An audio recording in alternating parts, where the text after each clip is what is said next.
जैसे ही किशोरी जी ने अपने छोटे छोटे हाथन से मक्खन निकाल करके एक पात्र में भरना शुरू कियो, ठाकुर जी के तो मुंह में पानी आ गयो।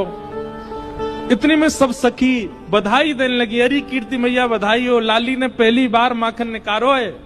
कुल देवी को भोग लगावे की बात आई, सब बोली लाली तेरे पूरे लत्तान पे दही छिड़क गयो है, अब तो एक काम कर, ये मक्खन लेके जाएंगे, कुल देवी को भोग लगाएंगे, पहली बार निकास होते हैं, तू जाए करके दूसरे लत्ता पहने आ। किशोरी जी दूसरे लत्ता दूसरे वस्त्र पहनने गई, सब सखियां भी किशोरी जी को तैयार करने गई, छोटी सी किशोरी जी चली गई, नेक्सी सी एक सखी रह गई भीतर ठाकुर जी।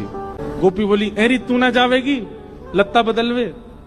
ठाकुर जी बोले अरे आजकल माखन चोर बहुत डोल रहे हैं ब्रज में, मैं यहाँ की रक्षा करूंगी, तुम सब जाओ। गोपी बोली अरे बड़ी सुगर छोरी है, देख कैसे यहाँ के मन में आई कि रक्षा करेगी यहाँ की, अच्छा ठीक है तू रक्षा कर, हम जा रही हूँ।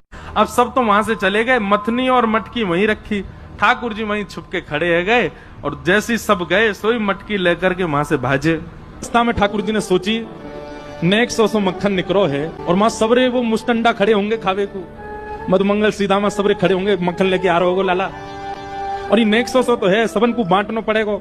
तो ठाकुर जी ने मन में विचार किया, एकांत कहीं देख के मैं ही पाई लाऊं या तभी एक वृक्ष के नीचे ठाकुर जी बैठ गए, और अपना स्वरूप भी नहीं बदला है, इतने उत्सुक हैं पाने के लिए। किशोरी जी के हाथ का स्पर्श है, किशोरी जी के श्रम से प्रकट हुआ है, ये तो मुंह को पानो मेरे का जो प्रसाद है। और एक वृक्ष के नीचे बैठ करके जैसे ही मक्खन ठाकुर जी ने अधरसों लगायो, और मक्खनन को तो स्वाद आवे, लेकिन किशोरी जी के हाथ से निकसो मक्खन जैसे ही ठाकुर जी के अधर पर गयो, अधर पर जाते ही ठाकुर जी तो बेसुध होकर मूर्छित होकर गिर पड़े वहीं पर। आहा ऐसा स्वाद आ रहा है, ऐसा रस आ रहा है, किशोरी जी के हाथ से निकलो है।